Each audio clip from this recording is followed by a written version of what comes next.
Hello everyone, আসসালামু আলাইকুম। আজকের বিষয় হচ্ছে ট্রান্সফার অফ প্রপার্টি, সম্পত্তি হস্তান্তর আইন। কোন কোন সম্পত্তিগুলো হস্তান্তরযোগ্য আর কোন কোন সম্পত্তিগুলো হস্তান্তরযোগ্য নয়, কোন কোন ক্ষেত্রে সম্পত্তি হস্তান্তর করা যায় আর কোন কোন ক্ষেত্রে করা যায় না, কে এই হস্তান্তর করতে পারে আর কে এই হস্তান্তর করতে যোগ্য নয়, এই বিষয়গুলো নিয়ে আজকে আমাদের আলোচনায় থাকছে।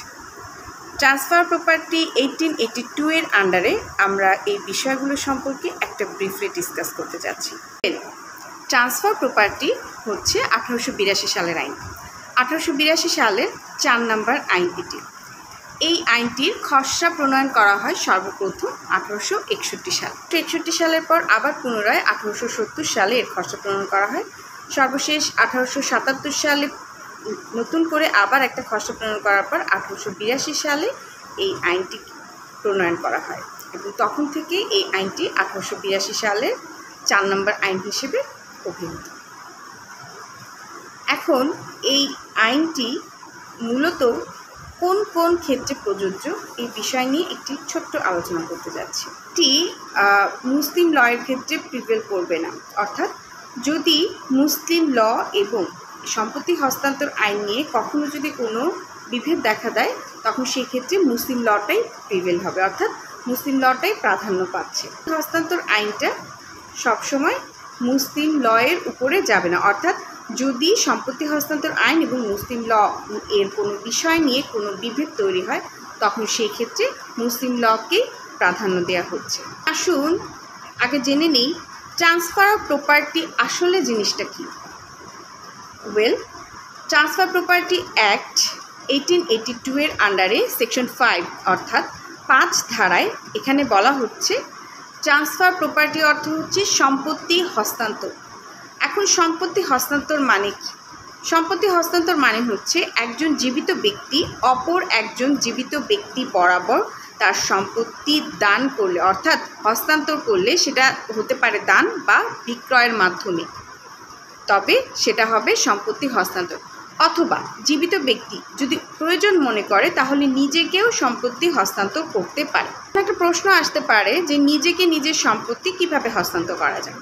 হ্যাঁ, একজন জীবিত ব্যক্তি অপর একজন জীবিত ব্যক্তি বরাবর যেভাবে সম্পত্তি হস্তান্তর করতে পারে ঠিক সেইভাবে নিজের নামেও সম্পত্তি হস্তান্তর করতে পারে, তবে সেটা অবশ্যই ট্রাস্টি আকারে হবে। ধরুন আপনি আপনার কোনো একটা প্রপার্টি কোনো একটা ট্রাস্টের আন্ডারে দিলেন, মানে কাউকে দান করলেন। দান করলেন কিভাবে? মানে এমনভাবে করলেন যে আপনি মানে আপনার জীবদ্দশায় এই সম্পত্তি থেকে কোনো একটা ফান্ডে টাকাটা খরচ করা হবে, অর্থাৎ মানে এই সম্পত্তি থেকে যেই অর্থটা আপনি পাচ্ছেন সেই অর্থটা কোনো একটা ফান্ডে, অর্থাৎ কোনো একটা ভালো কাজের জন্য এটা খরচ করা হবে, কিন্তু আলটিমেটলি সম্পত্তির কিন্তু মালিক আপনিই থাকছেন, অর্থাৎ সম্পত্তির যে দায়িত্ব, সম্পত্তির দায়িত্বে আপনিই আছেন। এটাকেই বলা হয় যে জীবিত ব্যক্তি যদি প্রয়োজন মনে করে তবে নিজের সম্পত্তি নিজেকে ট্রাস্টি আকারে হস্তান্তর করতে পারে অথবা অপর কোনো ব্যক্তি বরাবর কোনো সম্পত্তি হস্তান্তর করতে পারে। এটাই হচ্ছে সম্পত্তি হস্তান্তর। এখন প্রশ্ন আসে কোন কোন সম্পত্তিগুলো হস্তান্তর করা যায়? যে কোনো সম্পত্তি হস্তান্তর করা যায়। এই আইনে 6 ধারা অনুযায়ী বলা হচ্ছে যে কোনো ধরনের সম্পত্তি হস্তান্তর করা যায়। এখানে আরেকটা কথা বলে রাখি, এই সম্পত্তি হস্তান্তর আইন কিন্তু শুধুমাত্র স্থাবর সম্পত্তির ক্ষেত্রেই প্রযোজ্য। এই আইনে অস্থাবর সম্পত্তির বিষয়ে কোনো কথা বলা হয়নি। তার মানে সম্পত্তি হস্তান্তর আইনে আমরা যে বিষয়গুলো শুরু থেকে শেষ পর্যন্ত আলোচনা করব সব কিছুই কিন্তু এই স্থাবর সম্পত্তিকে ঘিরেই বলা হচ্ছে। তার মানে এই সম্পত্তি হস্তান্তর আইন 1882 শুধুমাত্র স্থাবর সম্পত্তির ক্ষেত্রে প্রযোজ্য, অস্থাবর সম্পত্তির ক্ষেত্রে কিন্তু এটা প্রযোজ্য নয়। তো 6 ধারা অনুযায়ী যে কোনো ধরনের স্থাবর সম্পত্তি হস্তান্তর করা যায়, তবে কিছু কিছু সম্পত্তি হস্তান্তর করা যাবে না। আসুন জেনে নেই কোন কোন সম্পত্তিগুলো হস্তান্তর করা যাবে না। Number 1, space succession. নাম্বার 2, যদি আপনার মেইনটেনেন্স আপনি হস্তান্তর করতে চান তবে সেটা হস্তান্তর হবে না। অর্থাৎ আপনি ভরণ পোষণ আপনি কারো কাছ থেকে যে ভরণ পোষণটা পাচ্ছেন, এই ভরণ পোষণ জিনিসটা আপনি অপরকে হস্তান্তর করতে পারবেন না, কেননা এই ভরণ পোষণ বা মেইনটেনেন্সের উপর অধিকার আপনার রয়েছে। এছাড়াও সরকারি কর্মচারীর বেতন ভাতা, তারপর সেনাবাহিনী, নৌবাহিনী, বিমান বাহিনী, এই 3 বাহিনীর যে বেতন ভাতা, এই বিষয়গুলো হস্তান্তর করা যাচ্ছে না। অথবা সরকারি কর্মচারীর পদ, এই জায়গাটাও অন্য কাউকে আপনি হস্তান্তর করতে পারবেন না। এছাড়াও আরও কিছু বিষয় রয়েছে। মামলা করার অধিকার, ইজমেন্ট বা সুখাধিকার। এখন প্রশ্ন আসে, ইজমেন্ট বা সুখাধিকার জিনিসটা কি? আমরা লিমিটেশন অ্যাক্টে 1908-এ সেখানে সেকশন 26-এ খুব সুন্দর করে সুখাধিকার বা ইজমেন্ট রাইট সম্পর্কে আলোচনা করা হয়েছে। আসুন এখানেও আমি ছোট্ট করে একটু আলোচনা করি। ইজমেন্ট রাইট বা সুখাধিকার হচ্ছে এমন একটা অধিকার যেটা নাকি আপনার একটা জায়গার উপর দিয়ে, আপনি প্রাইভেট প্রপার্টি যদি হয় তাহলে সেটার উপর দিয়ে আপনি 20 বছর কোনো ধরনের বাধা বিপত্তি ছাড়া যখন নিজের মতো করে আপনি সেখানে বসবাস করতে থাকবেন, অর্থাৎ চলাচল করবেন, তখন সেই সম্পত্তির উপর 20 বছর পর আপনার একটা অধিকার সৃষ্টি হচ্ছে। এটা হচ্ছে আপনার প্রাইভেট প্রপার্টির ক্ষেত্রে। আর সরকারি প্রপার্টি যেটা, অর্থাৎ গভর্নমেন্ট প্রপার্টির ক্ষেত্রে 60 ইয়ার্স অর্থাৎ 60 বছর পর্যন্ত আপনি যদি ওই সম্পত্তির উপর হাঁটা চলাফেরা করেন এবং কোনো ধরনের বাধা ছাড়া নিরবিচ্ছিন্ন শান্তিপূর্ণভাবে চলাফেরা করে থাকেন, তখন ওই সম্পত্তির উপর আপনার একটা অধিকার সৃষ্টি হচ্ছে। আর এই অধিকারটাকেই বলা হচ্ছে সুখাধিকার বা ইজমেন্ট রাইট। আর সম্পত্তি হস্তান্তর আইনের সেকশন 6-এর আন্ডারে বলা হচ্ছে এই ধরনের ইজমেন্ট রাইট বা সুখাধিকার যে অধিকারগুলো আছে সেটাও কিন্তু কেউ কাউকে হস্তান্তর করতে পারবে না। এছাড়া আরও বললাম স্পেস সাকসেশন, মামলা করার অধিকার, অর্থাৎ আপনার একটা বিষয়ের উপর মামলা করার অধিকার জন্মেছে, আপনি চাইলেই ওটা অন্য কাউকে হস্তান্তর করতে পারবেন না। হ্যাঁ, আপনি পাওয়ার অফ অ্যাটর্নি দিতে পারেন, মানে আপনার অবর্তমানে কাউকে পাওয়ার অফ অ্যাটর্নি দিতে পারেন যে সে ব্যক্তি মামলা করতে পারে, অর্থাৎ মামলাটা দায়ের করতে পারে, কিন্তু আলটিমেটলি ওই মামলা পরিচালনাকারী আপনিই হবেন। ঠিক আছে? তো এই ধরনের মামলা করার অধিকার যেটা, সেটা হস্তান্তর করা যাবে না। ভবিষ্যৎ ভরণ পোষণ অধিকার যেটা, সেটাও হস্তান্তর করা যাবে না।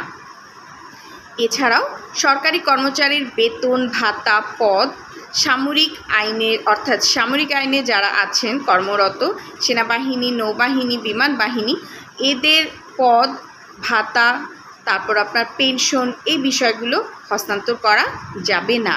এছাড়া বাকি যে বিষয়গুলো রয়েছে, অর্থাৎ স্থাবর সম্পত্তি, সেগুলো হস্তান্তর করা যাবে। এখন আসুন জেনে নেই কে এই সম্পত্তি হস্তান্তর করতে পারে, অর্থাৎ who could competent to transfer the property, কার কার যোগ্যতা আছে। এই আইনেরই সেকশন 7-এর আন্ডারে বলা হচ্ছে যে কোনো ব্যক্তি যার কিনা হস্তান্তর করার অধিকার রয়েছে সে ব্যক্তি হস্তান্তর করতে পারে। অর্থাৎ যে ব্যক্তি মালিক নিজেই সম্পত্তি হস্তান্তর করতে পারে, অথবা মালিক নয় কিন্তু প্রতিনিধি অর্থাৎ এজেন্ট হলেও তাকে যদি মালিক স্বয়ং সম্পত্তি হস্তান্তর করার অধিকার দিয়ে থাকেন তবে সেই ব্যক্তিও সম্পত্তি হস্তান্তর করতে পারেন। তার মানে আমরা সাধারণ অনুযায়ী জানলাম মালিক নিজেও সম্পত্তি হস্তান্তর করতে পারেন, এছাড়া এজেন্ট বা প্রতিনিধি যাকে মালিক অধিকার দিয়ে থাকে সে ব্যক্তিও সম্পত্তি হস্তান্তর করতে পারে। আচ্ছা, এখন আসুন ওরাল ট্রান্সফার জিনিসটা কি এই সম্পর্কে একটু আলোচনা করি। ওরাল ট্রান্সফার হচ্ছে মৌখিক হস্তান্তর। প্রশ্ন আসতে পারে মৌখিক হস্তান্তর কোন কোন ক্ষেত্রে প্রযোজ্য, কোন কোন ক্ষেত্রে প্রযোজ্য না। যদি আইনে কোথাও লেখা থাকে যে লিখিতভাবে হস্তান্তর করতে হবে তবে অবশ্যই স্থাবর সম্পত্তিটা লিখিতভাবে হস্তান্তর করতে হবে। বাট যদি তা লেখা না থাকে তাহলে মৌখিকভাবে হস্তান্তর করা যেতে পারে। এখানে একটু আপনাদের কমপ্লিমেন্ট হতে পারে যে আমরা জানি যে স্থাবর সম্পত্তি সাধারণত রেজিস্ট্রেশনের মাধ্যমেই হস্তান্তর করা হয়। এই সম্পর্কে যখন রেজিস্ট্রেশন অ্যাক্ট 1908 আলোচনা করব, সেখানে বলা আছে যে কোন কোন ক্ষেত্রে স্থাবর সম্পত্তি রেজিস্ট্রেশন করা বাধ্যতামূলক, কোন কোন ক্ষেত্রে বাধ্যতামূলক নয়।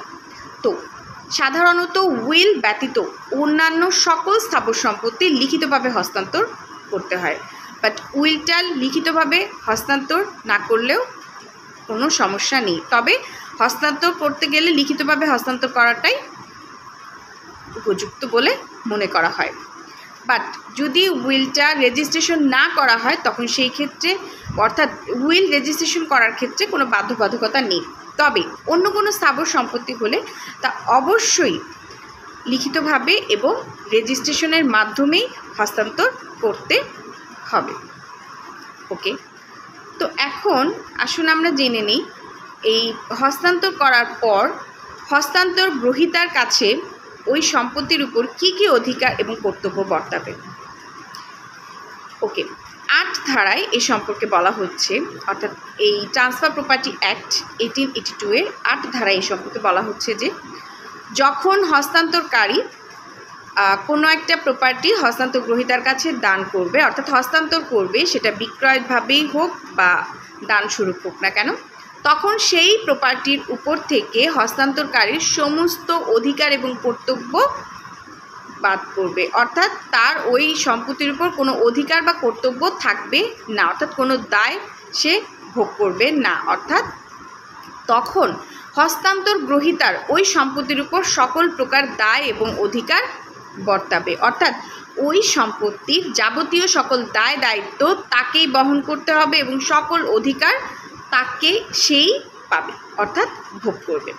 তার মানে আপনি যখন একটা প্রপার্টি কাউকে হস্তান্তর করে দিচ্ছেন তখন সেই প্রপার্টির উপর থেকে আপনার সকল অধিকার দায় দায়িত্ব আপনার বাদ পড়ছে, অর্থাৎ সেই সম্পত্তির উপর আপনি নতুন করে কোনো অধিকার খাটাতে পারবেন না এবং কোনো কর্তব্য পালন করার দায় নেই আপনার। কিন্তু যদি হস্তান্তর গ্রহীতা কাছে যখন চলে যাবে ওই সম্পত্তির উপর হস্তান্তর গ্রহীতার সকল অধিকার এবং দায় দায়িত্ব বর্তাবে, অর্থাৎ সেই সম্পত্তির উপর সকল ধার দেনা অধিকার হস্তান্তর গ্রহীতাকেই গ্রহণ করতে হবে। আমাদের আজকের আলোচনা সম্পত্তি হস্তান্তর আইন সম্পর্কে ছোট্ট একটু আলোচনা। নেক্সট সেশনে আমরা নতুন বিষয় নিয়ে আলোচনা করব। সে পর্যন্ত ভালো থাকুন, সুস্থ থাকুন। আসসালামু আলাইকুম।